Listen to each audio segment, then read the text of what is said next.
This Torah class is brought to you by TorahAnytime.com. Okay, Bruchim Avam, welcome everyone. Thank you everyone for coming.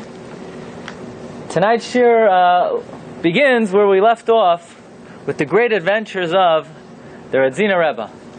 But before we follow along with his expedition, we're going to talk about one of the great all-stars, one of the great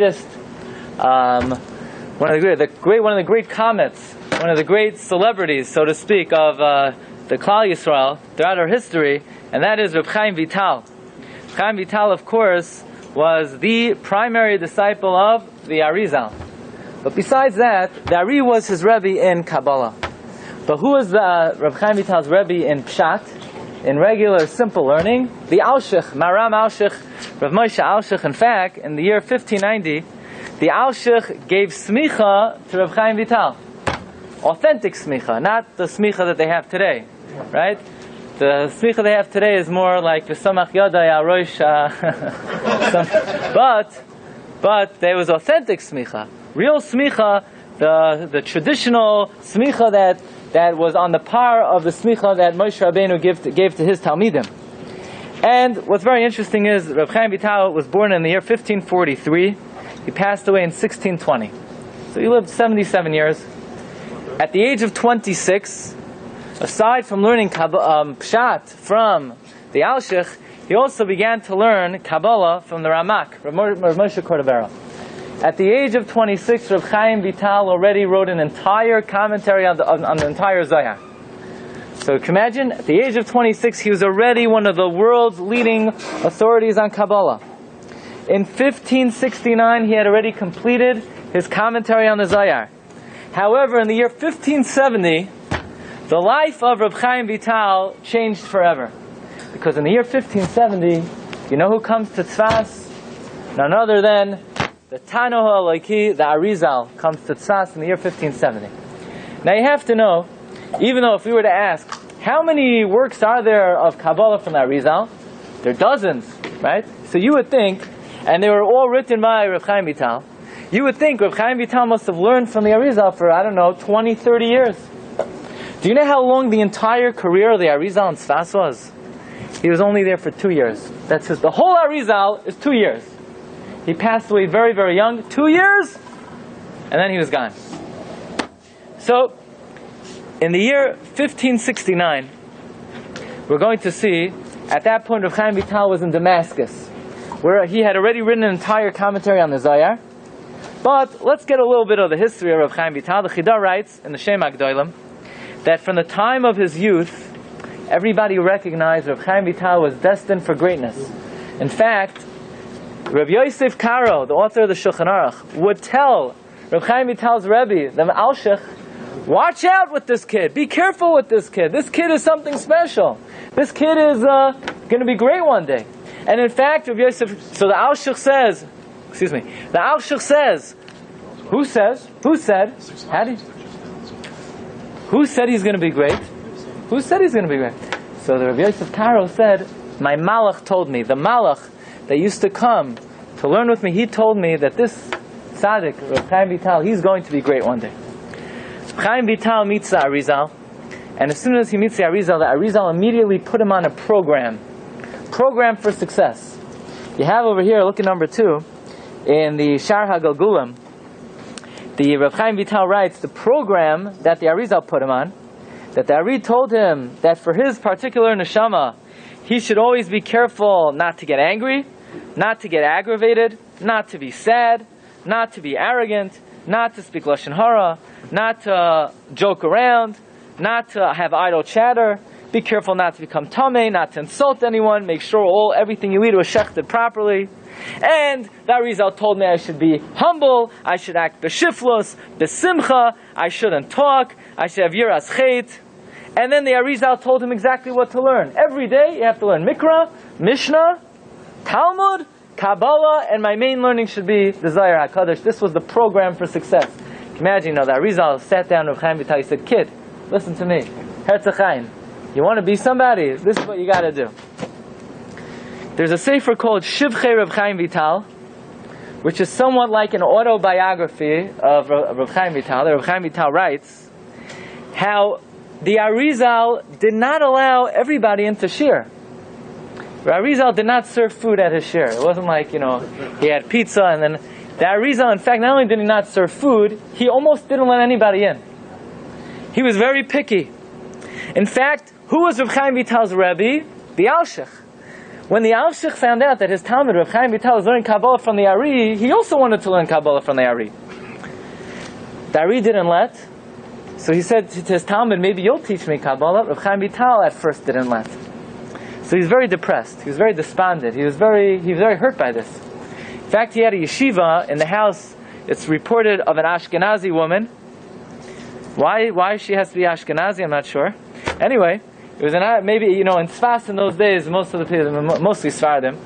So the yeshiva was in the house, and she notices that the Rosh Yeshiva is very dejected. He's really not himself. She says to him, "What's wrong?" He says, "What's wrong? Not only does Arizal not teach me Kabbalah, Reb Chaim Vital doesn't teach me Kabbalah." She said, "You go to your Talmud, Reb Chaim Vital, to learn Kabbalah. What? He's greater than you?" He said, "What am I supposed to do?" I went to the Ari. The Ari wouldn't look at me. So what happened? He tells her that when he went to the Ari and he said, "Ari, what do you have against me? I'm not so bad. I have a nice commentary on Chumash. In the future, almost every single observant Jew, one time in his life, is going to say over from the Alshich al HaTorah." The Ari said the following: that kihu loiba la'olam ela lelamdeini li levadi v'efshir shetiskal lechachmazu ki al yadi. The Ari told the Alshich that his entire purpose in coming down to this lowly world is only to teach Reb Chaim Vital. That's his whole existence. Nobody else could learn from him. In fact, Rabbi Yosef Karo tried to learn Kabbalah from him. And every time Rabbi Yosef Karo would try to learn Kabbalah from the Ari, Rabbi Yosef Karo would fall asleep. So the Ari was very particular who he taught Kabbalah to. And then the Alshich says to the Ari, "You want me to go learn Kabbalah from my Talmud Reb Chaim Vital?" Says the Ari, "Yeah, I want you to learn. You bet I want you to learn from him. You should know that Reb Chaim Vital is so great that if I wasn't his Rebbe, where Chazal say that a person is jealous of everybody except for their student, says the Ari, I would be jealous of the greatness of Reb Chaim Vital. So lower yourself and go learn Kabbalah from Reb Chaim Vital." This is the story as it's reported in the Sefer Shivchei Reb Chaim Vital. There's another Sefer called Shivchei Arizal. It's a little bit different version of the same story. That the Alshich comes to the Arizal. He said, "What am I? I'm a nothing. I'm a nobody. Well, you don't like my commentary on Chumash?" By the way, the Arizal loved the Alshich. When the Alshich was Doiresh, the Ari came to his drashas. In fact, one time the Alshich was darshaning about Lavan. And the Ari said it was such a good drasha, Lavan himself came to the drasha. Lavan, the Alshich was acting out all the 100 ways that Lavan tricked Yaakov. The Ari said, "You got it down so perfectly, even Lavan was, chapping Hana from the drasha." But nevertheless, so the Alshich says, "Do me a favor, if you could come to my drashas, why can't I come to your drashas?" He said, "Let me tell you something about your soul." This is what the Arizal tells the Alshich. Your soul came down to this world only to learn Pshat, the simple interpretation of the Torah.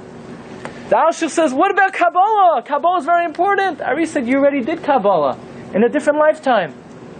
Alshich says, "A different lifetime? Who was I in a different lifetime?" He said, "You were good old Chutzpis HaMetorgaman. And Chutzpis HaMetorgaman already conquered Kabbalah. You don't need to do that." The Alshich says, "Come on, you're just pushing me away." Arizal said, I'm not a kibbutzer. I don't joke around.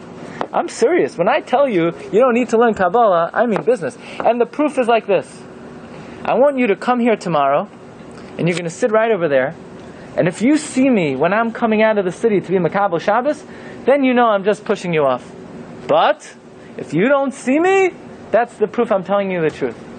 So the Alshich, he got up early that day. He did all his shopping early in the morning, and he's sitting in the chair, wide-eyed. He's not going to miss the Ari walking by. He probably put toothpicks in his eyes to hold his eyes open.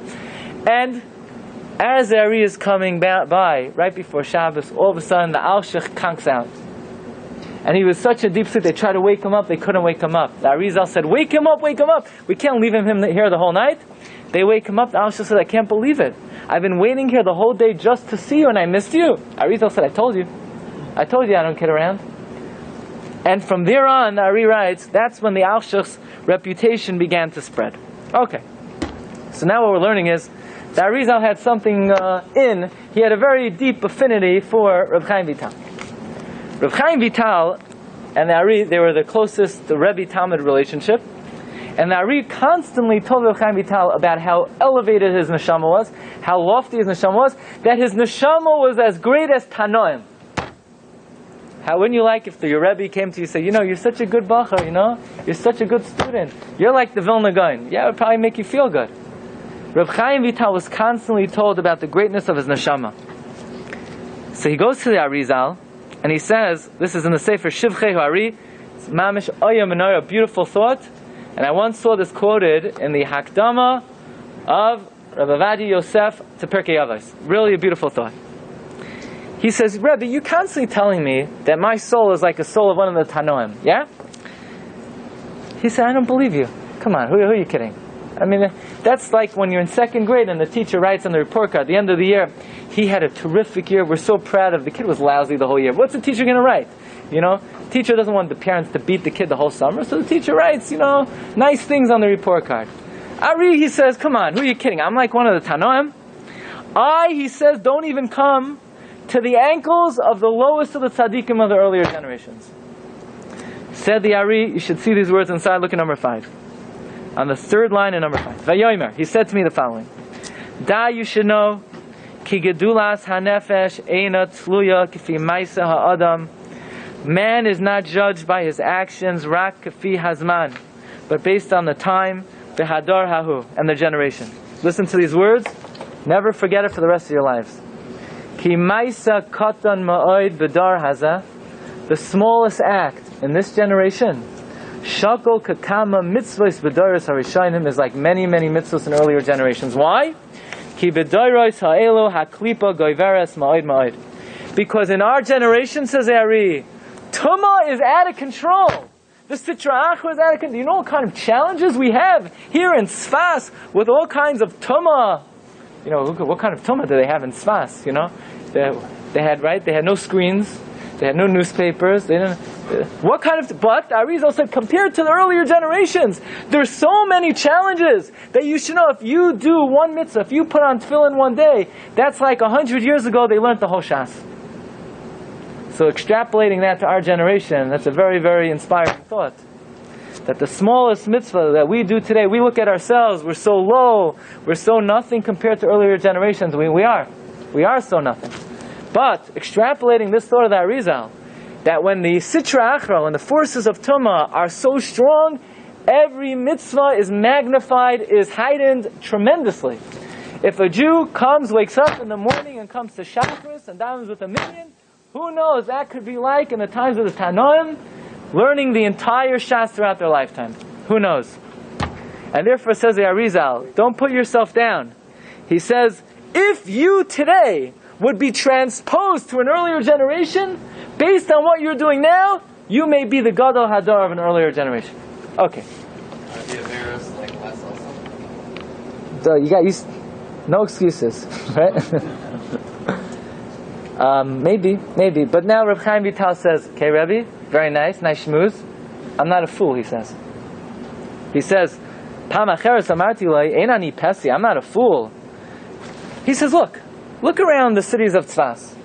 You have the Beis Yosef, he's greater than me. You have the Radvaz Arizal. Radvaz was Arizal's Rebbe. You have the Maharik. You have the Ramak. You have Rav Elazar Azkiri. You have the Reishis Chachma. They have the Mabit. You have all-time Gedolei Olam. Why me? What do you have with me? You don't teach any of them? Why are you teaching me? Don't you have much better Talmidim to teach? Says the Arizal, you're right. You're nothing. You're right. The truth is, me and you, we're like on different worlds. You don't come to my toenails. Not the ones that are still attached, the ones I cut. Not even yesterday, a few weeks ago. Right?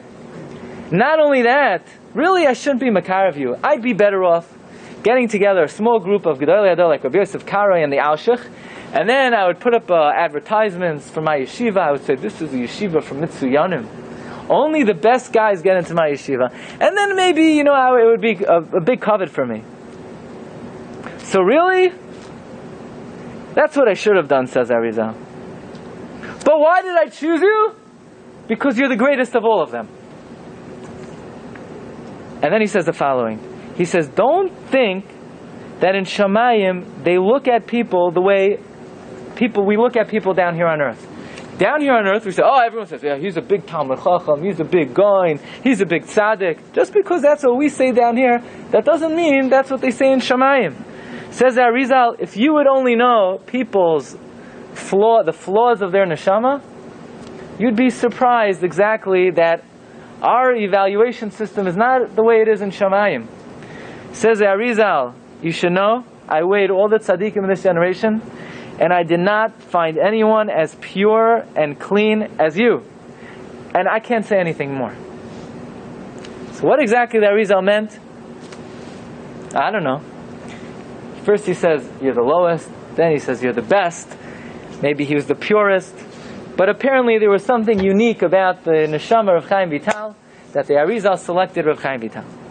So the Ari takes Rav Chaim Vital, and they're learning, and we would have expected Rav Chaim Vital must have been a good student. He could not understand a thing. Not only that, he could not remember a thing. Everything the Ari taught him, he forgot every last word. If you look in the Sefer Pri Eitz Chaim, listen, this is unbelievable. When Rav Chaim Vital came to the Ari, he forgot everything. He could not understand the thing. Maybe the Ari would give like a little faher at the end of the Shiur. Chaim Vital, I'm not sure. I think I have to go now. Right? He couldn't understand. So the Ari said, come with me, we're going on a trip. Okay? No, they're not looking for Techeiles. Okay? Don't. We'll get to Techeiles, but that's not what they're looking for. They came to Tveria. And the Arizal took Rav Chaim Vital into the sea on a small little rowboat that happened to be there. They're going on the rowboat, right exactly opposite the beams of the shul. Rav Chaim Vital is looking at the Ari like, I came here to learn Kabbalah, I didn't come here to go, rowboating with you. Maybe they had their orange life jackets. What's going on? This is not what I had in mind when I left Damascus to be learning with the Gadol. I didn't have in mind we go boating. All of a sudden, the Arizal takes out a little schnapps gleiser from his pocket. The Rav Chaim Vital doesn't know what's going on. He sticks it into the yam. He says, drink. Rav Chaim Vital says, is it filtered? No. Right? He said, I should drink? He says, drink. If you drink this, you'll understand everything. Why? Ki hamayim sheshasis haya mi be'era shel Miriam. The water you're going to drink came from the well of Miriam. And sure enough, he drank, right? That's why, the soda, they have Be'er Mayim Chayim, but it's not the same thing, right? She drank from the Be'er of Miriam, and from there, that point on, Rav Chaim Vital's mind opened up wide like the heavens. By the way, this is the report in the Sefer Pri Eitz Chaim. In the Sefer Shivchei Hari, it says further, very interesting, Chaim Vital was in Damascus, and the Arizal Baruch HaKodesh needed Rav Chaim Vital in Tzfas. So every night, he would come, take out Rav Chaim Vital's neshama, and he would say, come, I'll teach you Kabbalah. And Rav Chaim Vital would wake up in the morning, and he would tell his Talmidim, there's this Ashkenazi rabbi in Tzfas that thinks he's going to teach me Kabbalah. And Rav Chaim Vital was like, I already wrote a commentary on the Zohar. I don't need an Ashkenazi rabbi to teach me about Kabbalah. And every night, Rizal would try to say, come. One day Rav Chaim Vital opens up the Zohar, couldn't understand it. The next day he opens up the Zohar, couldn't understand it. Third day he opens up the Zohar, cannot understand. He says, I don't know, maybe I should go to this rabbi in Tzfas. He goes to the Ari. He says, Ari, I have a question on Zohar A. He tells him the Pshat. Next day, I have a question on Zohar B. He tells him the Pshat. The third day he says, Rebbe, here's my final question. Arizal says, Ad kan Chum Shabbos. I can't tell you the answer to that. The Chaim Vital was very despondent, very dejected. He went home. He put on sackcloth. He fasted. He davened that he should find favor in the eyes of the Arizal. He comes to the Arizal the next day. And the Arizal said, you know what, really I should not be looking at you anymore. You know what kind of tircha you made me? I had to come to you every night and say, come for 3 months. You don't think I had anything better to do than come to you in dreams? I had very important business. You think I had time for you every night to come to you in a dream? So really I shouldn't look at you. But you know what? The fact that you put on that sackcloth last night, okay, I'll forgive you. You come with me. Chaim Vital said, Shkoyach Rabbi. He still didn't understand anything until it's reported that Arizal gave him to drink from the Be'er Shel Miriam. And if you want to know exactly where the Be'er Shel Miriam is, I'll tell you the exact locations, okay? You put into GPS, it'll take you right there. In the Shar HaGilgulim, look at number 9. Reb Chaim Vital writes, they were going on the road to the Sea of Tveria, through the Chamei Tveria, in middle of the road, okay, so you got it? You measure the road from Tveria to the sea, in middle of the road, where there are a lot of date trees on the edge of the river, of the edge of the sea, but where the date trees correspond to the tower on the top of the mountain, in the sea right opposite this location, says the Ari, that's the Be'er Shel Miriam. Okay, so if anybody wants to drink some of that water, maybe you'll understand the Shiur better. And you know, we could use some smart people out there, especially people who drink from the Be'er Shel Miriam. So that's where it is. Okay, again, the date trees by the sea, opposite the tower on the top of the mountain. It's right there. Just one simple question. Could somebody please tell me how in the world Miriam's well got in the middle of the Galilee Sea? I mean, wells don't move. Do they? How did it get there? I mean, we read in this week's Parsha, take a look at number 10, that Bnei Yisrael came from Midbar Tzin in the first month, and they rested in Kadesh, and Miriam died and she was buried there. The very next pasuk is, they didn't have water to drink and they complained. Says Rashi, what's the connection between the death of Miriam and the fact we didn't have water to drink? Says Rashi, we see from here that for 40 years in the Midbar, Klal Yisrael had the Be'er of Miriam and the Zchus of Miriam. And when Miriam died, we no longer had Be'er Shel Miriam. Now think about that. What exactly was the Be'er Shel Miriam?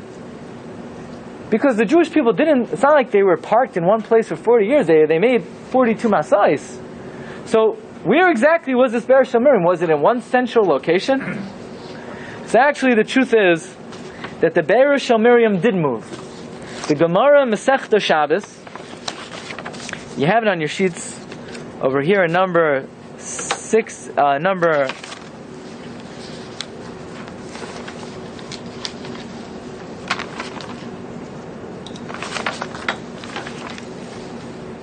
Marmakamis don't move though. In number 23, that Mayin Hamataltel Tahar, a moving spring is Tahar, says the Gemara, V'zehu Be'er Shel Miriam. The well of Miriam was like a well on wheels. It moved. It was a moving river. Okay, so now we know it moved. By the way, it's very interesting. There's a question that Tosfos asks in the Sechta B'chayros and Daf Nun Vav. Okay? Tosfos in the Sechta B'chayros and Daf Nun Vav asks, how did the Jewish people go to the mikvah in the Midbar?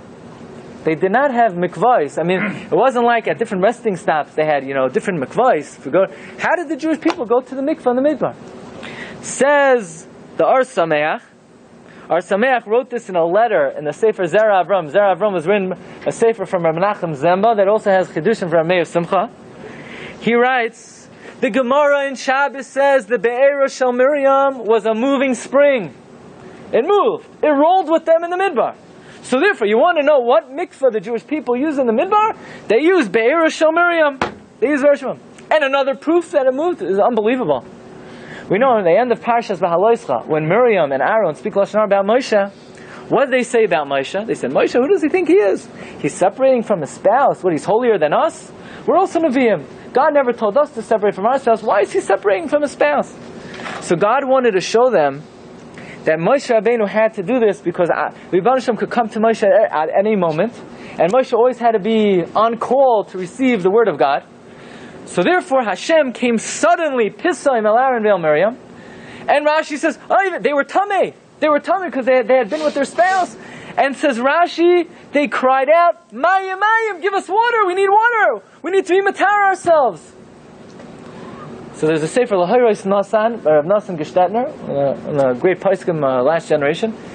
He says, what do you mean water? You call out water if you're on fire and you need a fire extinguisher, someone could bring you water. But if you're tameh, why would you scream water? You got to go to the water. The water's not going to come to you. It must be when they cried out water, they were asking for the mikvah to come to them. What mikvah? A moving mikvah? Of course, this is Miriam. Miriam, if anyone could move the Beresh of Miriam, it was Miriam herself. She was saying, water, come, I need you. So now we're learning, the Beresh of Miriam is a well on the go. It's a moving well. So you want to know how did the Beresh of Miriam get in the middle of the Yam Kinneret? I don't know, I wasn't there, I didn't see it go. But we definitely have very strong precedent that the Beresh of Miriam is able to travel. Wasn't it traveling with them throughout the whole Midbar? I mean, now, based on what we're saying, then you'd be able to say travel with them throughout the Midbar. Otherwise, you would wonder, how in the world did they have water for 40 years unless it was in one central location and whenever they needed it, they went to it. I mean, unless you say this, right, we would have no evidence that's what happened. But this is what the Gemara tells us. The Be'eresh of Miriam was Mayin HaMitalta. What does this have to do with Techeiles? This has everything in the world to do with Techeiles. The Rambam tells us, how do you make Techeiles? How do you make Techeiles on your begadim? Says the Rambam, look at number 14 in Hilchos Tzitzis, Perek Beis Halacha Beis. Keitzad soivin Techeiles shel tzitzis. How do you color the tzitzis blue? Like chen hatzamer, you take the wool. This shoyer noisai besid, you soak it in a detergent. V'achar kach mechabse noisai ad sheinaki. You clean it. You boil it. Because you want you treat the wool so that the wool will absorb the dye. Then you bring the blood of the chilazon, v'hu dug, and it's a fish. That is similar to the sea. And it has black blood. And where could you find the chilazon? Uveyam hamelach umatzoi. It's not off the coast of Italy. It's not even in the Mediterranean. It's in the Dead Sea. The Kesef Mishnah does not write. Where did the Rambam get this from? The chilazon's in the Dead Sea? Now, what in the world is the Rambam talking about? The chilazon's in the Dead Sea. Guess how many living organisms live in the Dead Sea? Zero. Nothing. You can't. That's why it's called the Dead Sea, right? Dead like a doorknob, right? Nothing lives in the Dead Sea. Not the chilazon either. So what's the Rambam talking about? What's the Rambam talking about that the chilazon's in the Dead Sea? So the Radzina Rebbe in his second classic volume, in the Sefer, in his first volume, Sfunei Tfunei Chol, he wrote in 1887. He writes, the Rambam throughout his writings when he writes Yam HaMelach, he does not refer to the Dead Sea. He's talking about a body of salt water. Yam HaMelach, a salt water as opposed to fresh water or sweet water. As opposed to the Galilee Sea, which is not salt water, it's fresh water. The Rambam means when the Rambam says Yam HaMelach, he refers to not the Dead Sea, but rather salt water. Because the Rambam once talked about he was on a rowboat in the Yam HaMelach. Now there are no boats on the Yam HaMelach, and you're certainly not going rowboating in the Yam HaMelach. That's one kind of boating you don't do in the Yam HaMelach. You can't move anywhere with a rowboat in the Yam HaMelach. So the Rambam, says the Radzina Rebbe, must be referring to not the Dead Sea, but rather the Yam HaTichon, the Mediterranean Sea. And with this we come to one of the greatest mysteries of the chilazon. And that is the contradiction between the Gemara and the Zayar. Where is the chilazon located? In Shas it says one thing, and in the Zayar it says something else entirely. Look at number 16.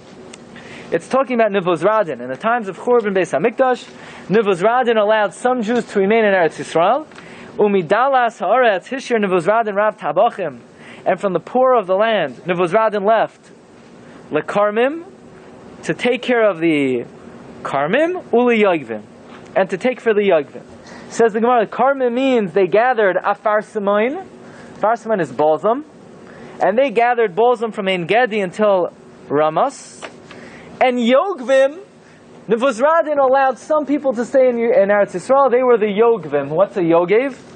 Sayadei Chilazon. Those who capture the Chilazon. Where is the area to capture Chilazon? Misulamois Shel Tzur Diad Haifa. From the heights of Tyre, Tyre, to Haifa. In other words, the northwest coast of the land of Israel. If you want to know where are Chilazon found, the northwest coast by the coast of the Mediterranean. That's the location that the Gemara identifies. And yet, if you look in many, many places in the Zohar says, you want to know where the Chilazon is found? Not in the Yam Tichon, in the Yam Kinneret, in the Galilee. Take a look at number 17. The Zohar says in Parshas V'Shalach, Ksiv, Zevulon, L'chayf Yamim, Yishkoin. Zevulon will live by the seacoast. By the way, I'm going to tell you something. Amazing thing. Right? If I were to ask you, where is Zevulon's share?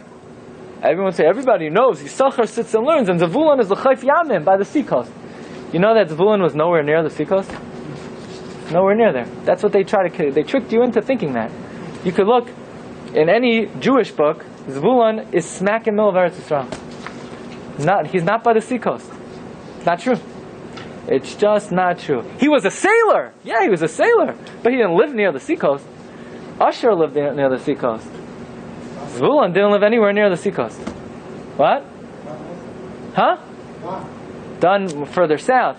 But in that area in the north, right? Zvulun was not there. And that's a big problem. The Gra deals with it. The Gra wants to say there was a little tiny strip of land, but that's for a different occasion. So listen to this. What does it mean Zvulun has seas? He only has one sea. There's only one sea in his share. The answer is, it's some kind of secret celestial sea. And says the Zohar, V'yam Kinneret hu ba'adve. The Kinneret is in his share, which is also problematic because the Kinneret is also not in the share of Zvulun. And if you're looking for the Chilazon, it's in the Yam Kinneret. So what are we going to do now? The Gemara says it's in the Yam Tichon, in the Mediterranean, and the Zohar says it's in the Kinneret. If you look in the Zohar in Parshas Bahaloischa also, he says the same thing. Yam Kinneret la'ela, Yam Kinneret la'tata. There's a upper Yam Kinneret, like Beis Hamikdash Shalma'ala, Beis Hamikdash Shalmata.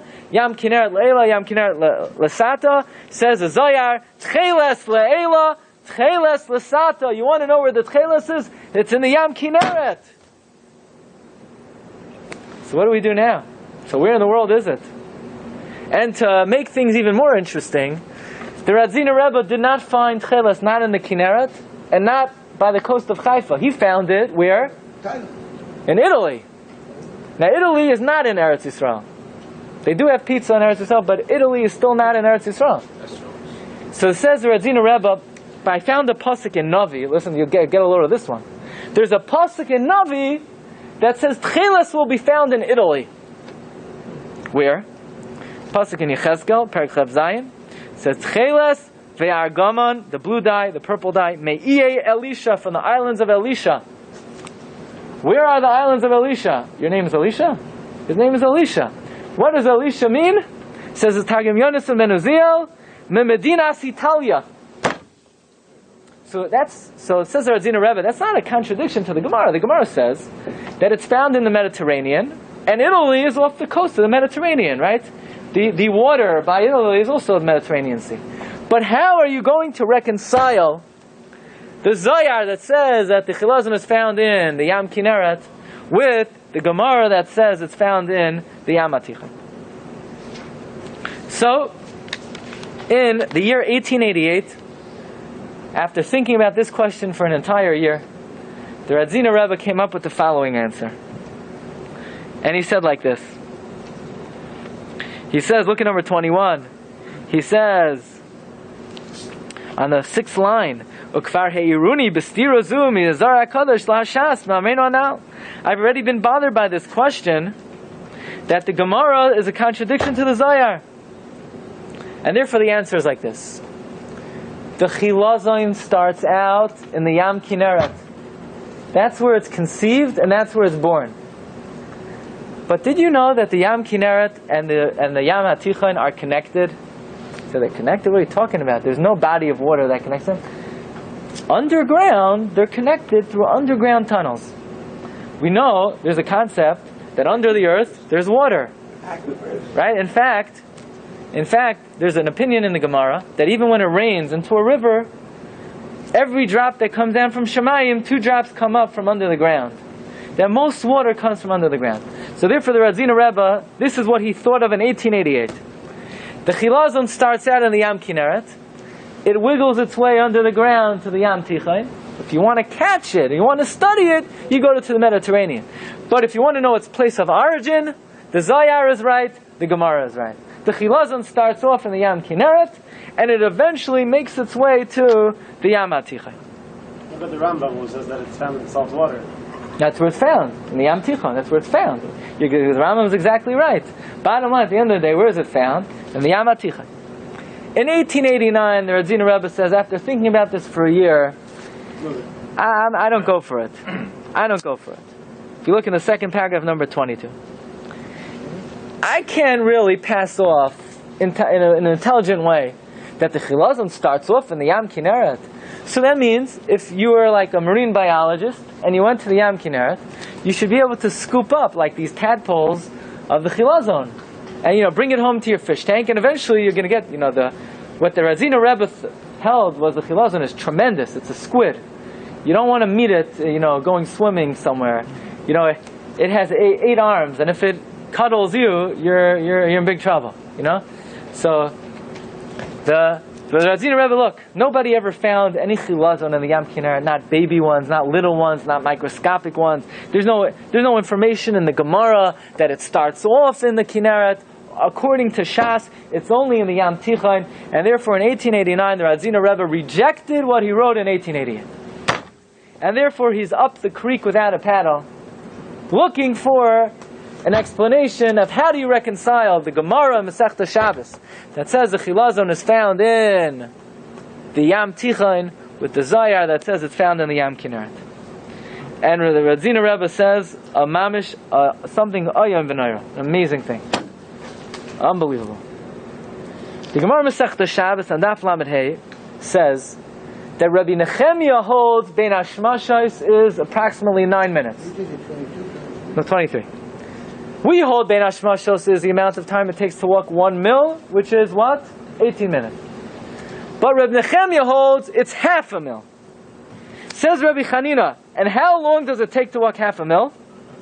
He says, go up to Har HaKarmel, go up to the top of the mountain, go down, dunk in the sea, come back up, look at your watch, make sure it's waterproof. Whatever amount of time it says, that's how long a half a mil is. The amount of time it takes to walk from the top of Har HaKarmel, dunk, and get back up. Does anybody know what sea is by Har HaKarmel? Where's Har HaKarmel? In the east of Eretz Yisrael or the west of Eretz Yisrael? The west. The east. The east. It's the east. Right by Yam HaTichain. It's right by the Mediterranean. It's by the Mediterranean. West. Correct. I'm sorry. Thank you. You're right. You are correct. It's by the west. Right.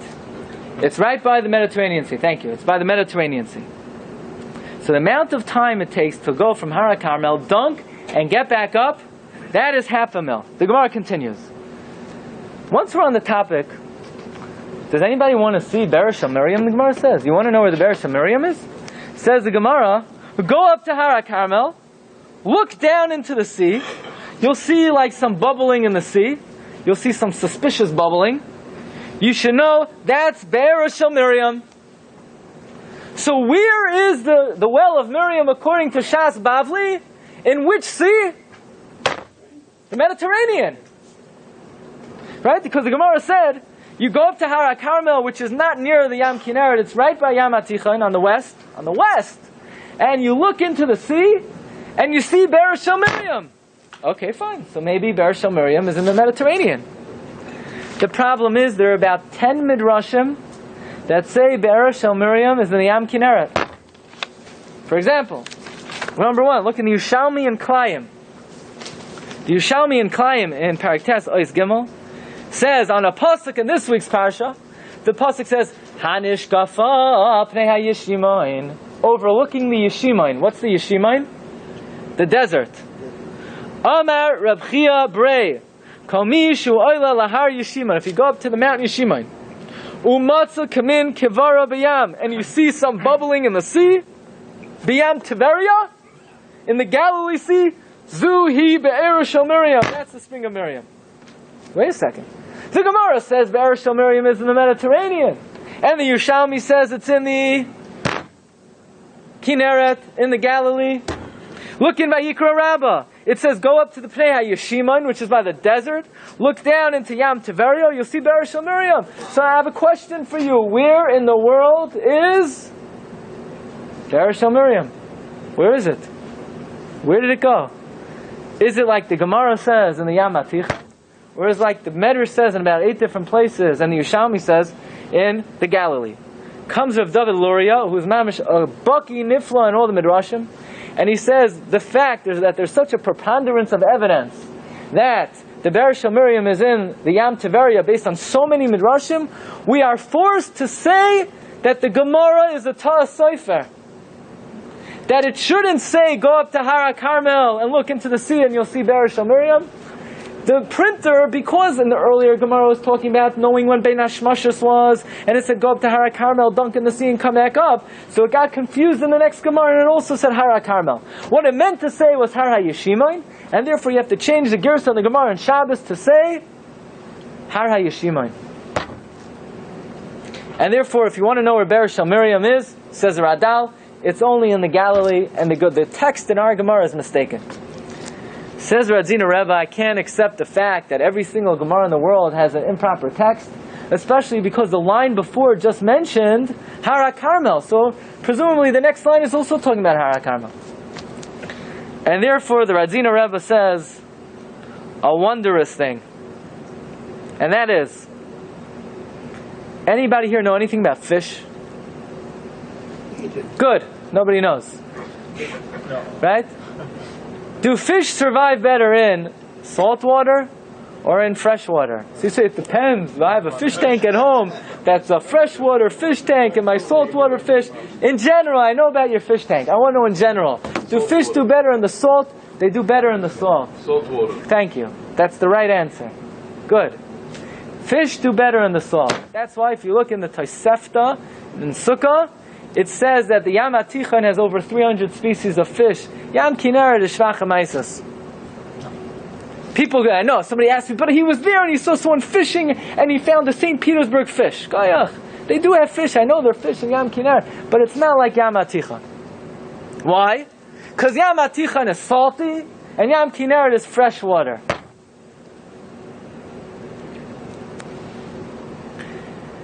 Says the Tosefta Masechta Sukkah,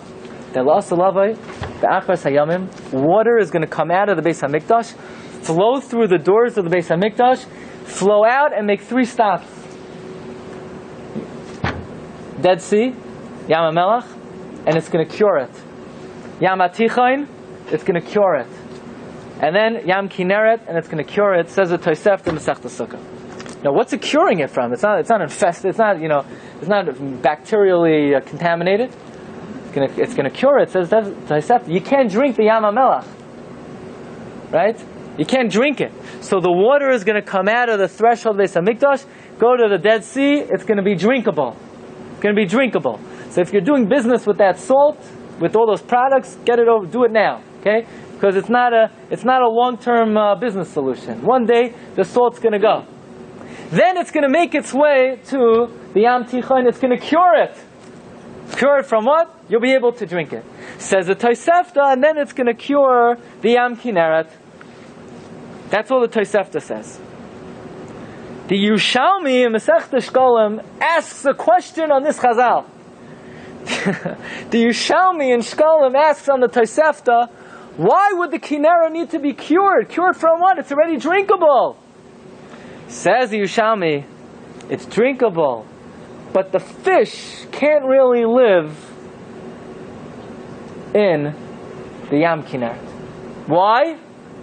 Because it's not salty. Says Radzina Rebbe, first he says like this. in his opinion, the Chilazon used to be in the Yam Kinneret. When Klal Yisrael was in Eretz Yisrael, like the Zayar says, you want to find the Chilazon, go to the Yam Kinneret. Zvulun l'chayf Yamim Yishkoin. When Klal Yisrael was Sharoi ba'ad Masan, when they were in their land, the Chilazon was in the Yam Kinneret. But Chazal tell us in many places that when Klal Yisrael was exiled from their land, not only were they exiled, the people were exiled, the animals were exiled, the birds were exiled, and the fish were exiled. So when the Jews left, the Chilazon left. And where did they go? They went to Yam Tichain.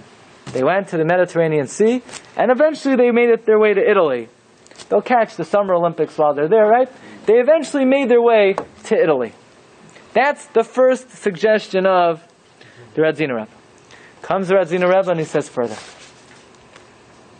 He says, well, Asad Lavai, the Galilee Sea is going to be cured. Why? Because there's no salt in it. And the waters of the Beis Hamikdash are going to cure the Galilee Sea.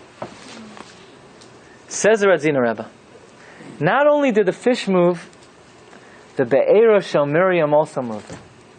When Klal Yisrael came into Eretz Yisrael, where was the Be'era Shel Miriam? It was in the Galilee Sea. Why was it in the Galilee Sea? It's a good place to be. When the Be'era Shel Miriam was in the Galilee Sea, even though normally fish can't live in the Galilee, but when you have the powerful effects of the Be'era Shel Miriam, all the fish can live in the Galilee Sea. But there's no salt. The Be'era Shel Miriam was special, supernatural water that allowed and cured the water of the Kinneret to host all kinds of fish, including the Chilazon. You want to know why the Zayar says that the Chilazon lived in the Galilee? That's when Klal Yisrael were in Eretz Yisrael. But Chilazon can't live in the Galilee. There's no salt. Yeah, but when the Be'era Shel Miriam is there, the Be'era Shel Miriam makes the Galilee inhabitable to the fish. But when Klal Yisrael were exiled, almost all of their precious products were exiled. The Arain, the Mateh, the Man, the Luchais, says Radzina Rebbe. And I suggest Be'era Shel Miriam also. And it went from the Galilee Sea. It was exiled to Yam HaTichain.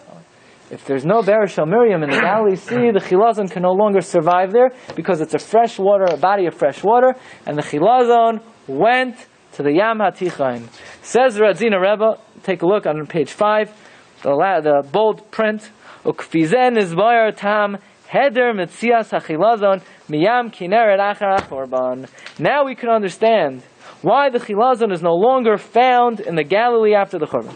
The Koidem HaChurban, before the Churban, Shebe'era Shel Miriam Hayoganas B'Yam Kinneret. The Be'era Shel Miriam was hidden in the Kinneret. Haya Chilazon B'Matzav B'Yam Kinneret. Then you can find the Chilazon, but if there's no salt, the answer is you don't need salt if you have the Be'era Shel Miriam. Sha'al Yidei Segulas Be'era Shel Miriam, through the powerful effects of the Be'era Shel Miriam, Haya Chilazon Meskayim U'Misraba B'Yam Kinneret. But what do you mean it was sweet? No. But after the Churban, that the Be'era Shel Miriam moved, now the Chilazon needs salt water like every normal fish, and therefore the Chilazon migrated to the waters of the Yam Tichain. So where is Be'era Shel Miriam today? Where is it? Exactly you want to know? Or basically? Gala. It was Gala. It's the Yam Tichain. Where? I can't reveal right now. I can't reveal. But I want to talk about the following thing. This Chiddush of the Radzina Rebbe does not work out with all of the stories that we started to share with. Right? Where did Reb Chaim Vital get his Chachma from? The Arizal didn't give him a cup of Yam HaTichain to drink. He gave him a cup of Yam Kinneret. Why? Because that was the Be'era Shel Miriam. Right? It was in the Pri Eitz Chaim, it was in the Shivchei Harizal, it was in the Sefer HaGogulim. But according to the Radzina Rebbe, the same way the Chilazon skedaddled, so did the Be'era Shel Miriam. So either the Radzina Rebbe is arguing with these stories, or maybe even though most of the Be'era Shel Miriam moved to the Yam HaTichain, but maybe there's still a little bit left that only the Arizal knew about. Or maybe, the same way the Radzina Rebbe said, there are underground tunnels, and the fish, the Chilazon, traveled from the Kinneret to the Yam HaTichain, maybe the Be'era Shel Miriam went But Mirz Hashem, when Mashiach comes, we'll ask the Radzina Rebbe, we'll ask the Arizal, where is the Be'er Shel Miriam? And for more adventures with the Radzina Rebbe, Mirz Hashem, next week, same time. Have a wonderful evening. You've just experienced another Torah class brought to you by TorahAnytime.com.